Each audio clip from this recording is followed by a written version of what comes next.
Bonjour les amis, alors, vous avez survécu à l'analyse rétrograde? C'était quand même du costaud, hein, et je trouve que Lampion s'en est vraiment bien sorti dans le challenge.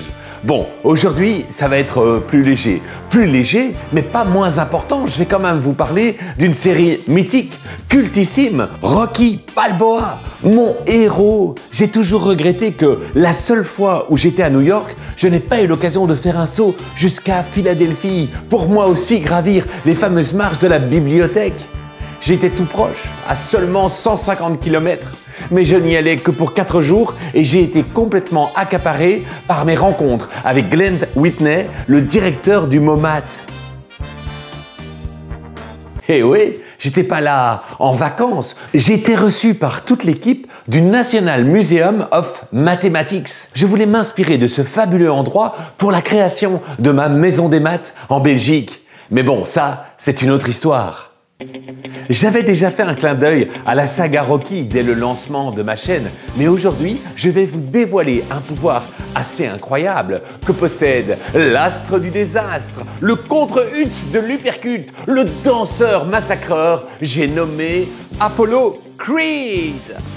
Bien sûr, vous savez déjà que son jab est puissant et qu'il a une grande aisance de déplacement, mais ce n'est pas de ça dont je veux vous parler, c'est plutôt de son super pouvoir mathématique. Et ça, je doute fort que vous l'ayez déjà remarqué. Pourtant, c'est assez troublant.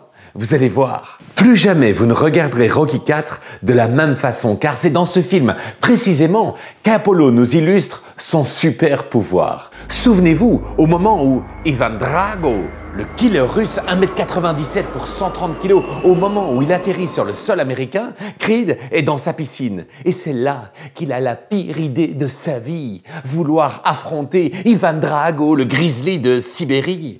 Bon, je vais quand même pas vous refaire le pitch du film, mais c'est important de vous situer le contexte. En fait, non, c'est pas vraiment important, mais j'adore tellement ce film que j'ai du mal de me freiner. Soit, Apollo est dans sa piscine et il lance des balles de tennis. A priori, j'en conviens, c'est pas la scène la plus ouf du film. Et pourtant, c'est là qu'en toute discrétion, Apollo use et abuse de son étrange pouvoir. Regardez bien la scène.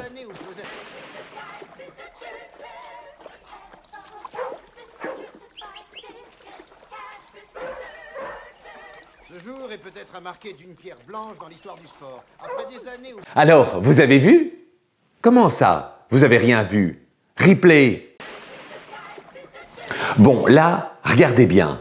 Il a une balle dans sa main droite et au maximum 3 balles dans sa main gauche. C'est pas évident, mais c'est possible. N'oubliez pas qu'Apollo Creed est un athlète. Il lance une première balle à ses chiens et directement, il en lance une deuxième.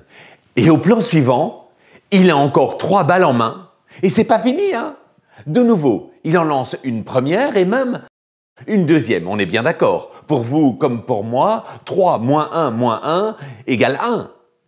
Mais au plan suivant, Apollo a de nouveau 4 balles en main. Apollo, l'homme qui changeait les soustractions en addition. Incroyable, non? Jamais plus vous ne regarderez Rocky IV de la même manière, au sens figuré comme au sens propre, car vous êtes peut-être au courant qu'une nouvelle version du film va bientôt sortir. C'est imminent, une version totalement remontée par Stallone lui-même. Il vient d'ailleurs de dévoiler la nouvelle affiche du film sur les réseaux sociaux, car bien sûr, je le suis sur Instagram. Trop hâte de découvrir ça. Je lui ai envoyé un mail pour qu'il corrige la séquence des balles de tennis. Slee, si tu m'entends, n'oublie pas de me répondre. Et si vous aimez les combats, je vous invite à découvrir celui-ci d'un autre temps, mais vraiment passionnant. Moi, je dis que Sergio Leone s'en est même inspiré pour son célèbre film. De toute façon, on se retrouve très bientôt pour une interview passionnante avec un cryptographe qui vous expliquera notamment comment il poursuit les faussaires d'identité. Et bien sûr, si vous n'êtes pas loin d'Avignon en été, venez me faire un petit coucou au festival. J'y jouerai tous les jours du 7 au 31 juillet. Toutes les infos dans le descriptif. À très vite pour de nouvelles aventures. Des bises!